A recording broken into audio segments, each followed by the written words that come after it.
The 6 o'clock news starts right now. And we begin with breaking news out of the Northwest Side this evening. Police and EMS still on the scene of a fatal crash involving a dump truck. Yeah, it was breaking news at 5 o'clock. It's still ongoing. It's happening along 1604 near Valero Way. That's where we find our John Paul Barajas. John Paul, a scary accident out there. What can you tell us? Very scary accident, Steve. Deadly accident, deadly crash. We know one person is dead. One man is in the hospital in critical condition. As you mentioned, happened here underneath the 1604 and I-10 interchange. That white BMW with its headlights still flashing, pinned up against that support beam there on its side. Just behind that support beam, the 18-wheeler also on its side. Police tell us that right now it seems like the 18-wheeler, the driver of the 18-wheeler, disregarded a red light, T-boned that BMW. That BMW driver is a man in his 60s. He did pass away. The driver of the 18-wheeler, a man in his 20s. Again, he was taken to the hospital in critical condition. That's all they could tell us at this time. They're still out here working this scene, so they're trying to get more answers. As for traffic, it's moving, but it's moving very slowly. Lots of congestion because this intersection is closed down, so people are being diverted around. So if you're going to be in this area or plan to be in this area anytime soon, you want to keep that in mind. As soon as we get more updates, we'll try to bring that to you. Steve, Myra. John Paul, thank you. Now to a deadly plane crash. 4 people dead after a single-engine plane crash in Yoakum, about 100 miles east of here. We know a 5th person being treated at a hospital in Victoria. That's 40 miles south of where the crash happened. Right now, investigators are working to identify the victims. The Texas Department of Public Safety says the plane was preparing to land at the Lavaca County Airport when it crashed. Unclear what actually went wrong. The National Transportation Safety Board and the FAA are investigating. San Antonio police are investigating the deaths of 2 people who were found inside a hotel room this morning. A housekeeper found the bodies around 11 o'clock this morning at the Travel Lodge off of I-35 and Loop 410 on the near northeast side. San Antonio Police Chief William McManus said it appeared to be 2 women in their late teens or early 20s. The chief said it's unclear whether this was a double shooting or possibly a murder-suicide. The names of the victims have not been released. New at 6, crime has increased in San Antonio. An SAPD report shows over the last year, crime numbers have gone up in several categories. The San Antonio police chief admitting that is not what his department wants to see.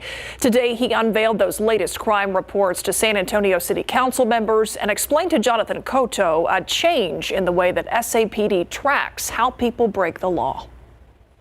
Over the last year, there's been an increase in 3 main kinds of crime in San Antonio. Crimes against a person, against property, and against society. That's things like a hate crime, animal cruelty, and drugs. You know, the numbers are not what we want to see, clearly. According to the SAPD 2022 crime update, the leading factor for homicides in San Antonio remains arguments. Risky behavior that results in altercations, perceived slights, arguments over ex-boyfriends, ex-girlfriends, where people are spontaneously pulling out a weapon and resolving their issues that way. Although numbers in all crime categories are up, Chief McManus says part of the reason for the increase is a change in the way SAPD now tracks crimes. Uniform crime reporting simply focused on the most serious crime in a crime event. As of January 2021, new FBI crime reporting requirements were implemented, and it provides more detail. If someone were to break into a home and assault 2 people in the home, they were to kill the pet, and then they were to commit a murder inside that home, the only crime that would be reported would be the murder under UCR. Under NIBRS, each one of those crimes gets reported. Even with the change in crime reporting and the increase in crime numbers, McManus says the risk of becoming a victim remains low for the average person. If you're not a gang member, if you're not dealing drugs, not selling drugs, not engaged in prostitution in any way, your chances of becoming the victim of a violent crime are low. Jonathan Cotto, KSAT 12 News. In a surprise move, San Antonio Councilwoman Ana Sandoval announced today that she will be resigning her seat with a little over 4 months left in her term. On January 30th, she'll start a new job in health equity with University Health Systems Research Division. She talked with City Hall reporter Garrett Berger about why. I will not be running for a fourth term, and I've decided to step down at the end of the month. After more than 5.5 years, Councilwoman Anna Sandoval says it's time to leave the District 7 seat. She has a 7-month-old daughter now and a different role in her mom's life after her father died 14 months ago. I want to be able to provide for both of them and to be there for both of them. And given her personal obligations, she doesn't think she can give the council job her full attention. I also think that the community deserves somebody who's going to be focused on this. Finances were also a part of it. Council members make a little under $46,000 a year. And Sandoval says that ever since she decided to have her baby, she's been thinking more and more about whether she could provide for her on that salary. I think it was just really a matter of when I felt ready to do it. In September, Sandoval was the target of an angry confrontation by her council colleague and former romantic partner, District 1's Mario Bravo, that reportedly got personal.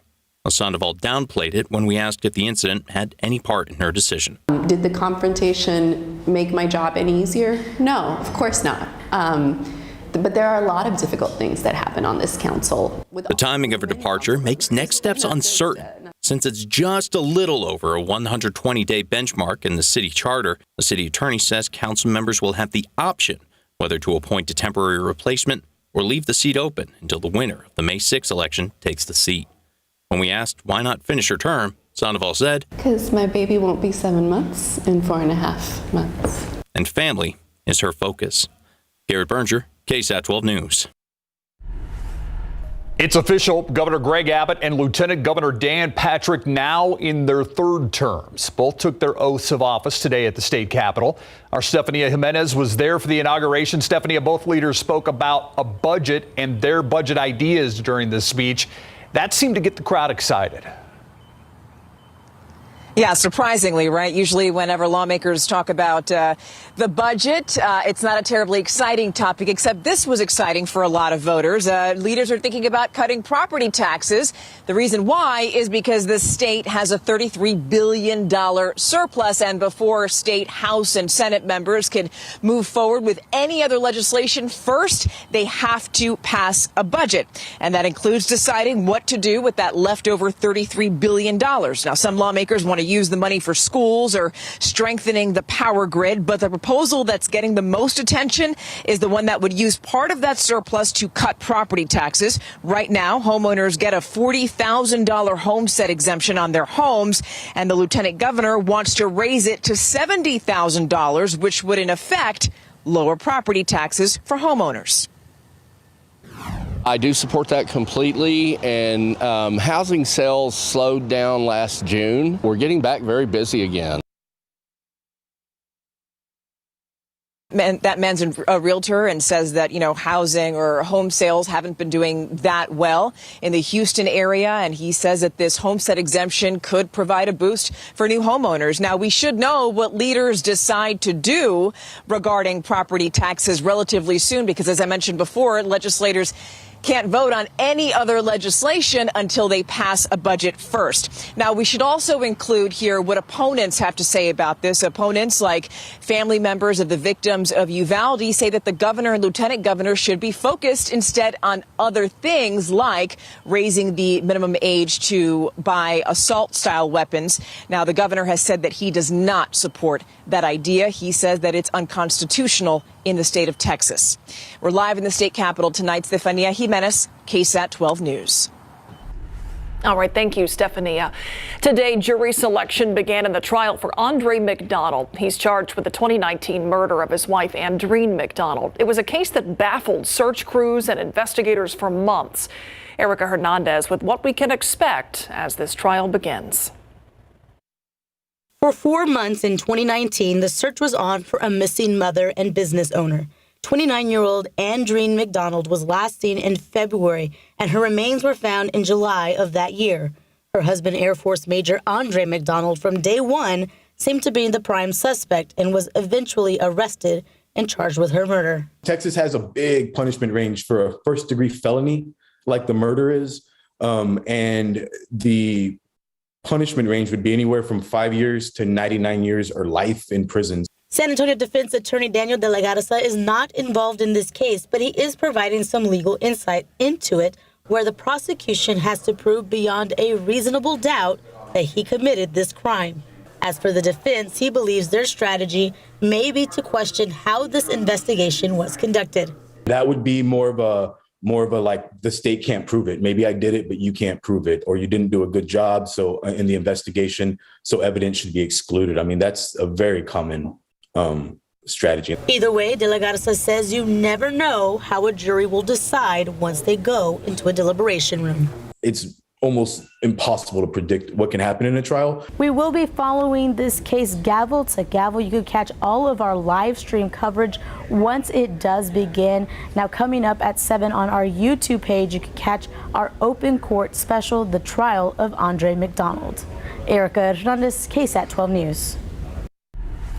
New at 6, having a baby in the NICU can be terrifying, but a program at University Health is teaching parents what specific things they can do to help their babies not only survive, but thrive. Courtney Friedman reports University Hospital's Family Nurture program is one of only 2 in the nation. That is the sound of survival, the sound of connection and of love. 5 years ago, Julie Hernandez wound up in the hospital and gave birth to her son Jacob at just 29 weeks. That's all we prayed for, was that beautiful cry. Mm-hmm. Jacob is now a healthy, happy 5-year-old. Who's mommy's favorite robot? Bumblebee. I love Bumblebee. He's my favorite. They have a special bond. She says that's all thanks to University Hospital's NICU team and the Family Nurture program they had just started at the time. The cuddle time, there was a special touch. There was a nerve that's stimulated in utero, and Umber taught me how to stimulate that nerve, and the scent rags, leaving my scent behind for him. Those crucial guided sensory activities let parents calm their babies and teach them emotions so they develop stronger autonomic nervous systems. Which regulates the heart rate, the breathing, the blood pressure, all these things that are so dysregulated in premature babies. Dr. Alice Gong has worked in the University Hospital NICU since 1985 and says the program is proven to better brain waves and breathing patterns. The program trial started here at the University Hospital NICU in 2017 with just a few families being able to sign up. But now every single family who steps into this NICU is able to participate. I cry all the time. That's good. Well, that's what we say, share your emotions, so you can help him develop his. Seeing the NICU where Jacob survived was emotional for Julia. Are you okay? Yes, she is. You're so strong.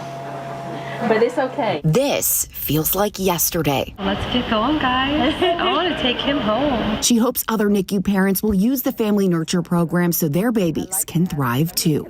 Courtney Friedman, KSAT 12 News. Important work they're doing there. All right, traffic authority right now. This is 35 at Splashtown. The backup you're looking at, southbound lanes. There is an accident at 35 and AT&T Parkway. There's a Spurs game tonight. It looks like almost all the lanes are blocked. Maybe one lane is open right now. Again, it's 35 at Splashtown. If you can avoid the southbound lanes at 35. Yuck. It's a good idea that you do because it is not moving very fast out there at all. Yeah, not even a crawl, really. Let's take a look outside this evening with live cam temperatures. On the other hand, they did a lot of movement today on the way up. A little maybe too far up for January. Is that normal this time of year, Adam? Oh, no, not at all normal. Record challenging warmth we had today. High temperature officially at the airport in town, 79. That's just 3 degrees shy of the record set back in 1938. By the way, the average high is 63. Del Rio made it up to 85. That's a record by 2 degrees. So they broke the record. They exceeded it by 2 degrees. Even Kerrville made it to 81. Fredericksburg topped out at 80. Cotulla, high temperature of 84. Now this evening, temperatures falling down to 70 degrees at 8 o'clock. By 10 o'clock, we're at 67, and then we'll stay in the 60s overnight, but you'll notice a little increase in the humidity and also low clouds developing, which could lead to some very light showers here and there in the morning. But tomorrow morning, we'll have temperatures, I think, in the low 60s around San Antonio, some 50s in the hill country, Bandera, Comfort, and even Boerne, 57 to start your day. We'll talk about the cold front that hits tomorrow, how it affects our temperatures, and more on those rain chances in just a bit.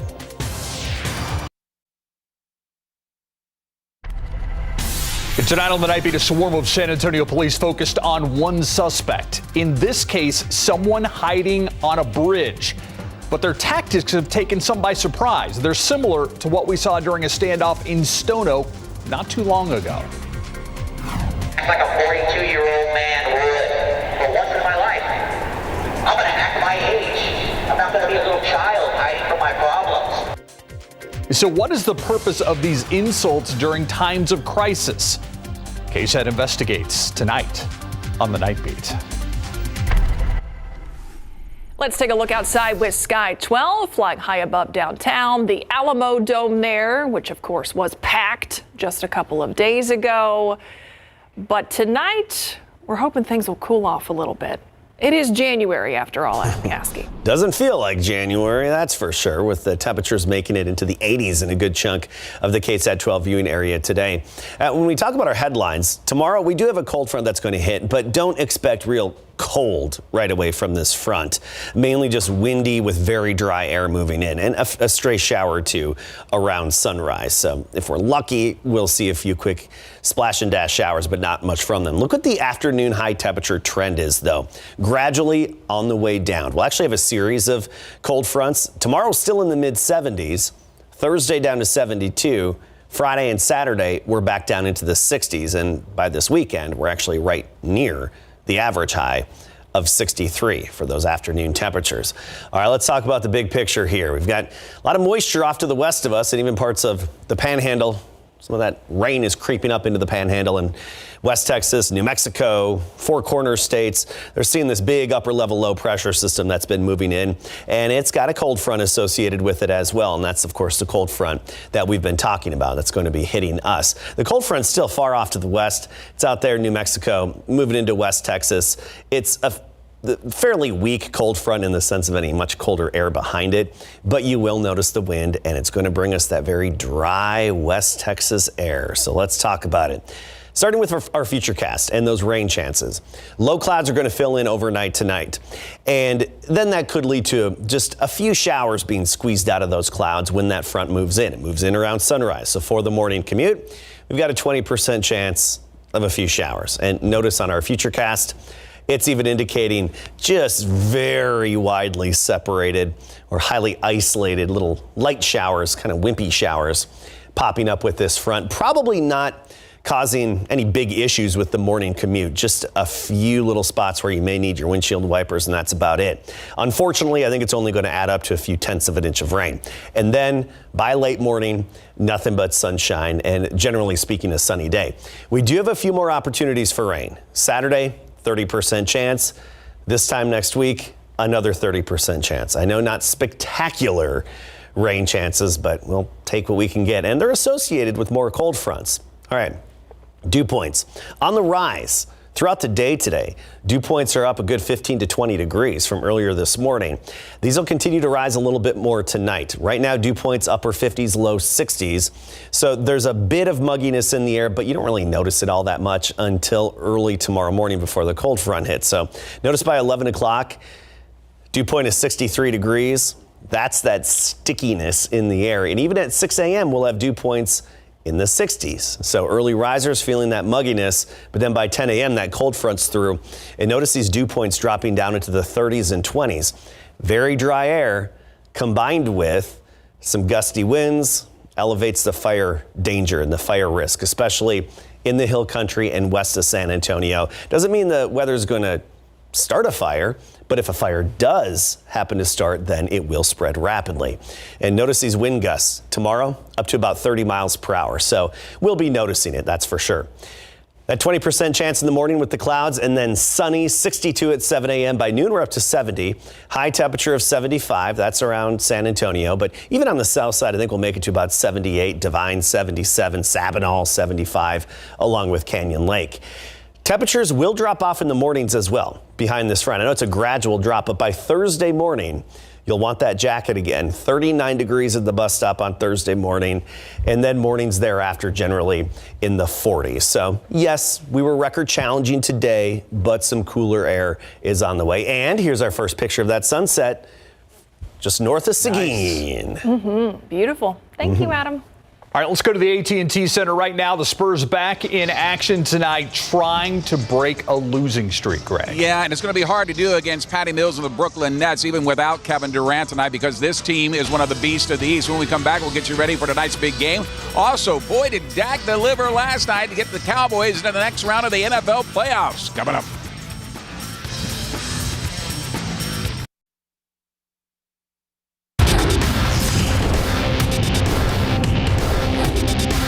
And the only thing else I got to say is, how about them Cowboys? Shouted out those famous words after the NFC Championship game 30 years ago today. The Dallas Cowboys won a road playoff game in big board sports, but first, it's game day. Good evening, everybody, and welcome live to the AT&T Center, where the Spurs started off their season 5-2, but since that time, they've gone 8-28. And now find themselves in the middle of a 5-game losing streak when they play host to the Brooklyn Nets tonight. The Spurs are also coming off another double-digit defeat to the Sacramento Kings on Sunday, 132-119. But the Nets, who own the second-best record in the Eastern Conference, are also struggling, suffering their second straight loss to Oklahoma City, 112-102 on Sunday, without Kevin Durant, who is nursing a knee injury. For Zach Collins, it's about trying to shoot more threes. Just try to look for those opportunities more anytime you can get. Try to find space to shoot the three. The league is turning into a three-point heavy league, and if you can't make threes or get threes up, it's going to be tough to win games. So just try to find ways to get more shots in that area. All right, there is a tip time, 7 p.m. Highlights for you tonight on the Night Beats. Pro football coverage powered by Davis Law Firm.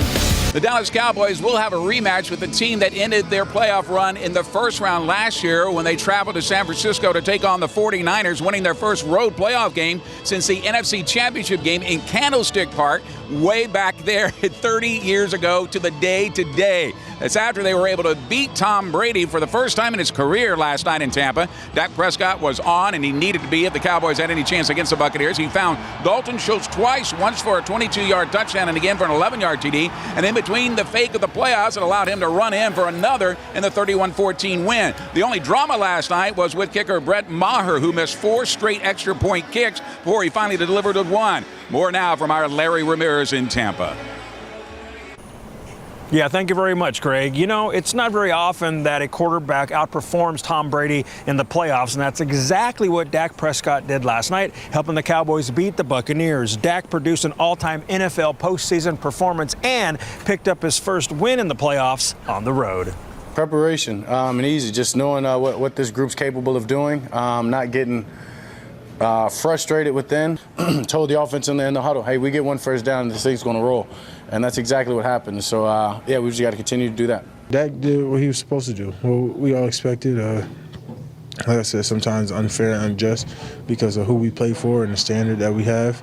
But he holds it well. You know, he steps up when he has to, and you know, kudos to him for the game he had. Shut a little bit of that up. Man, it feels great. Going out there, putting up a game like he did today, no turnovers, that was big for us. So it feels great, you know, just watching him have a game like that. The spotlight was on him, and he showed up in the spotlight. You know, a lot of people would have wanted him to go out there and fold under the pressure, but he stood up, and he was the best quarterback on the field tonight. Yes, he was the best quarterback on the field last night. Now, Dak will try to outperform Niners rookie quarterback Brock Purdy to be the best quarterback on the field once again. Greg, back to you. All right, thanks a lot, Larry. And by the way, Brett Maher is still the Cowboys kicker. For now. Live from the AT&T Center, Greg Simmons, KSAT 12 Sports. There were a lot of jokes about Brett Maher on Twitter yesterday. Yes, there were. Yeah. Thanks, Greg. We're going to go back to that breaking news at I-10 and 1604, a deadly crash there. What we have learned about that intersection coming up next.